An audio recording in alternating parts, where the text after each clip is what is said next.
Hello, कैसे हैं आप लोग। मैं उपेंद्र सिंह और सबसे पहले आपको शिक्षक दिवस की ढेर सारी बधाई और मेरे विद्यार्थियों को ढेर सारी शुभकामनाएं। 5 सितंबर को हम शिक्षक दिवस मनाते हैं।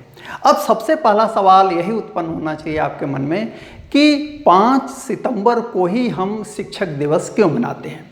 यह सवाल एक और कारण से महत्वपूर्ण हो जाता है और यह महत्वपूर्ण इसलिए हो जाता है कि एक और दिवस है, एक और तारीख है 5 अक्टूबर, जब हम मनाते हैं विश्व शिक्षक दिवस। ज़्यादातर देश 5 अक्टूबर को शिक्षक दिवस मनाते हैं। इवन आपका जो प्रिय पड़ोसी है पाकिस्तान, वह भी 5 अक्टूबर को ही मनाता है, लेकिन हमारा अपना शिक्षक दिवस है।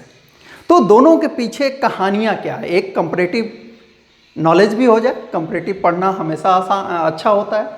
तो 5 अक्टूबर को विश्व शिक्षक दिवस इसलिए मनाया जाता है क्योंकि यूनेस्को ने 1966 में पेरिस में एक कन्वेंशन किया और उसमें जो इंटरनेशनल लेबर ऑर्गेनाइजेशन, अंतर्राष्ट्रीय श्रम संगठन है, उसने एक रिकमेंडेशन ड्राफ्ट किया जिसको कहा गया स्टेटस ऑफ टीचर्स।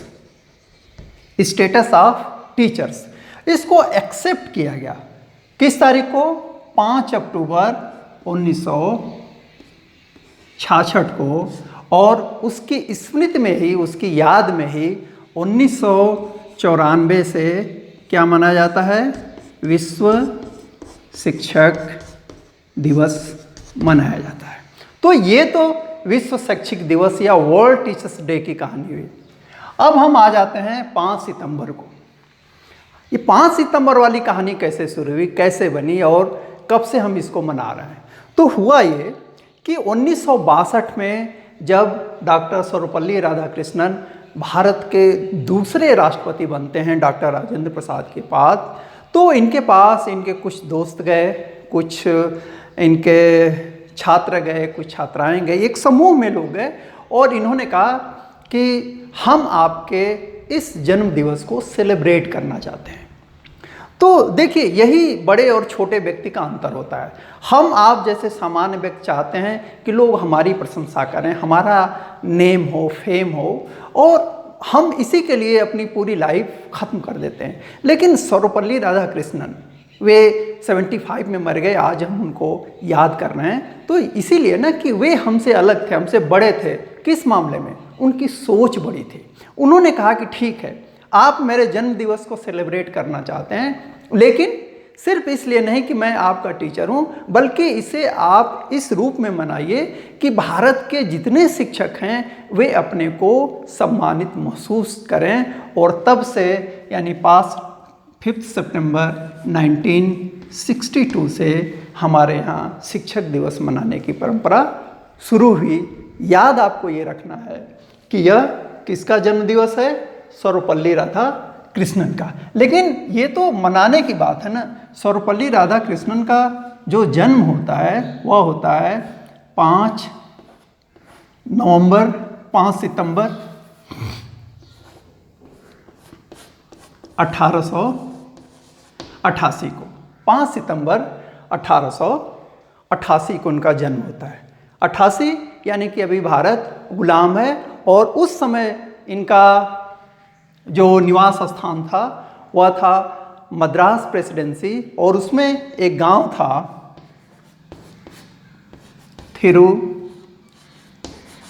करके, वहाँ इनका जन्म हुआ था। लेकिन आप याद कीजिए कि ये मूलतः कहाँ के थे? सर्वपल्ली एक्चुअली इनके गांव का नाम है, और 2 पीढ़ी पहले यानी इनके दादाजी सर्वपल्ली से मूव कर गए थे थिरुतनी में। तो मूव तो कर गए, लेकिन उन्होंने अपनी उस गांव की स्मृति को बचाए रखा और अपने नाम के साथ अपने गांव का नाम भी रखना शुरू किया। और यही चीज़, यही सर्वपल्ली एक्चुअली एस राधाकृष्णन के नाम के आगे आता है। राधाकृष्णन बचपन से बहुत ही ब्राइट थे, पढ़ने में बहुत ही ब्रिलियंट थे। इसका एक प्रमाण ये है कि इनको जीवन के हर स्टेज पे स्कॉलरशिप मिलती चली गई और उस स्कॉलरशिप को आधार बना करके ही या उसका उपयोग करते हुए ये क्रमशः आगे बढ़ते चले गए। इस पढ़ाई के दौरान ही, और चूंकि इनकी पढ़ाई उस समय जो माहौल था, उन्होंने हमारे एजुकेशन सिस्टम को तो अंग्रेज़ों ने पूरा कोलैप्स कर दिया था। इन जो ईसाई मिशनरीज थी वही स्कूल और कॉलेजेस चला रही थी। तो ऐसे ही मद्रास में एक क्रिश्चियन कॉलेज था जिसमें इनकी स्टडी शुरू हुई। उस दौरान ही इन्होंने ये देखा कि ये जो टीचर हैं उनका सम्मान अपनी जगह, टीचर हमेशा पूजनीय होता है, राधा कृष्णन हमेशा अपने अध्यापकों का सम्मान करते रहे। लेकिन उन्हें एक चीज़ महसूस किया कि जो क्रिश्चियन रिलीजन में विश्वास करने वाले टीचर हैं वे इंडियन ट्रेडिशन और कल्चर को, भारतीय दर्शन, परंपरा और संस्कृति को क्रिटिसाइज करते हैं, आलोचना करते हैं। तो एक क्यूरियोसिटी, एक उत्सुकता इनके दिमाग में ये जगती है कि यह देखना चाहिए कि ये जो टीचर क्रिटिसाइज कर रहे हैं, आलोचना कर रहे हैं, क्या वास्तव में इसका कोई बेस है, कोई आधार है, और ये कैसे पता चलता? यह अध्ययन से पता चलता। तो एक प्रकार से कहिए कि एक रिएक्शनरी, एक प्रकार से कहिए कि एक प्रतिक्रियात्मक उत्सुकता इनमें जगती है और ये इंडियन कल्चर, इंडियन फिलॉसफी और इंडियन रिलीजन की तरफ मुड़ते हैं। और इन्होंने जो अपनी थीसिस में जमा की 20 साल की उम्र में, वह थी the philosophy of Rabindranath Tagore, और 21 साल की उम्र में ये मद्रास प्रेसिडेंसी कॉलेज में फिलॉसफी के लेक्चरर बन गए। तो आप देख रहे हैं कि ये कितने होनहार थे, 21 साल में ये लेक्चरर बन गए फिलॉसफी के, वो भी मद्रास प्रेसिडेंसी कॉलेज में जो अंग्रेज़ों का हुआ करता था। इसके बाद हम देखते हैं कि इनका जैसे जैसे समय आगे बढ़ता है, इनका अध्ययन और अध्यापन बढ़ता रहता है और उसी के हिसाब से इनको पद और सम्मान मिलने शुरू होते हैं। जैसे जो आंध्रा यूनिवर्सिटी थी, आंध्रा विश्वविद्यालय, उसमें इनको 1931 से लेकर के 36 तक चांसलर बनाया गया। फिर बनारस हिंदू यूनिवर्सिटी बनारस, इसमें ये 1939 से लेकर के 48 तक वाइस चांसलर रहे। फिर ये यूएसएसआर में एम्बेसडर बन करके जाते हैं 1949 से 52 तक। और आप जानते हैं कि इन्होंने किसको रिप्लेस किया था? विजय लक्ष्मी पंडित नेहरू की जो बहन थी, पहली एम्बेसडर यूएसएसआर की वे थी, दूसरे ये थे।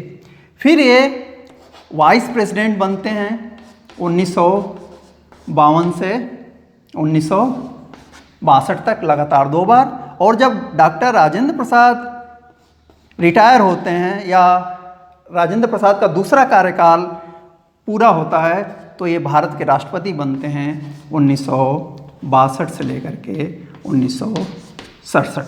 तो आप देख रहे हैं कि कितना ग्लोरियस इनका करियर रहा है। और न केवल बनारस हिंदू यूनिवर्सिटी और आंध्रा यूनिवर्सिटी, बल्कि यूनिवर्सिटी ऑफ कलकत्ता और ऑक्सफोर्ड यूनिवर्सिटी से भी ये जुड़े रहे और दुनिया के तमाम देशों ने इनको पुरस्कृत किया, सम्मानित किया। और 1954 में इनको भारत में भारत रत्न दिया गया। एक और बात मैं कहना चाहूँगा कि सर्वपल्ली राधाकृष्णन को हम शिक्षक दिवस के संदर्भ में याद कर रहे हैं, तो थोड़ी सी चर्चा एजुकेशन और टीचिंग को लेकर के हो जाए कि सर्वपल्ली राधाकृष्णन का अपना आइडिया क्या है। तो सर्वपल्ली राधाकृष्णन ये कहते हैं टीचिंग को क्यों महत्व देते हैं।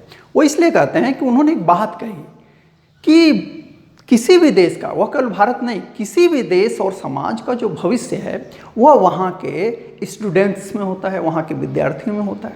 और विद्यार्थियों के निर्माण का जो उत्तरदायित्व है, उनके कैरेक्टर का, उनके नॉलेज का, उनके संस्कार का, यह उत्तरदायित्व होता है शिक्षकों का। यानी शिक्षक की जो भूमिका है बहुत ही क्रूशियल है पीढ़ियों के निर्माण के पीछे, राष्ट्र के निर्माण के पीछे। शिक्षक अच्छा होगा तो स्टूडेंट अच्छे होंगे, इसलिए उन्होंने एजुकेशन पे बहुत ज़्यादा बल दिया। दूसरी चीज़ उन्होंने एक चीज़ और कही कि अंतिम लक्ष्य क्या है जीवन का। तो अंतिम लक्ष्य उन्होंने कहा कि हम क्या चाहते हैं, हैप्पीनेस चाहते हैं, खुशी चाहते हैं, आनंद चाहते हैं। लेकिन खुशी के प्रति लोगों का नज़रिया अलग अलग हो सकता है। हो सकता है कि आप एक ब्रांडेड शर्ट पहन लें तो आपको बहुत आनंद आ जाए, ब्रांडेड चश्मा पहन लें बहुत आनंद आ जाए, आप ब्रांडेड घड़ी खरीद लें बहुत आनंद आ जाए। लेकिन हो सकता है ना कि दूसरा, जैसे मैं जो घड़ी पहन रहा हूँ ये 250 की है लेकिन मैं ठीक हूँ, मुझे कोई इससे दिक्कत नहीं है। अलग अलग है। लेकिन असली चीज़ जो सुख है, ये कहते हैं कि यह जो हैप्पीनेस है वह आती है नॉलेज से। सर्वपल्ली राधाकृष्णन ने कहते हैं कि ज्ञान से सुख है, ज्ञान से सुख है। और ज्ञान कैसे मिलेगा? ज्ञान मिलेगा अध्ययन से, और अध्ययन के लिए क्या चाहिए? किताब चाहिए। तो उन्होंने कहा किताबें पढ़िए, ज्ञान हासिल कीजिए और सच्चे अर्थों में सुखी बनिए। तो आइए हम देखते हैं राधा कृष्णन की कुछ किताबें जिनको हमें पढ़ना चाहिए। और केवल यही नहीं, दुनिया भर की किताबें आपको पढ़ना चाहिए, लेकिन आज विशेष संदर्भ एस राधाकृष्णन का। तो जो पहली फेमस किताब आपको पढ़नी है वह है इंडियन फिलोसफी। वो बहुत फेमस किताब है। दूसरी किताब आप पढ़ सकते हैं the Indian view of life. तीसरी किताब ऐसे ही है an idealist view of life. एक और बहुत इंटरेस्टिंग किताब है, बहुत अच्छी किताब है, वह है रिलीजन, साइंस एंड कल्चर। इन्होंने एक और किताब लिखी गौतम या गौतमा, जो भी कहिए, गौतम द बुद्धा। तो ये कुछ ऐसी किताबें हैं, इसको आप पढ़ सकते हैं। तो ये मेरी तरफ से सर्वपल्ली राधाकृष्णन का जीवन था, और 17 अप्रैल 1975 को इनकी मद्रास में ही डेथ हो जाती है। तो ये थे डॉक्टर एस राधाकृष्णन। पढ़ते रहिए, देखते रहिए। Thank you very much.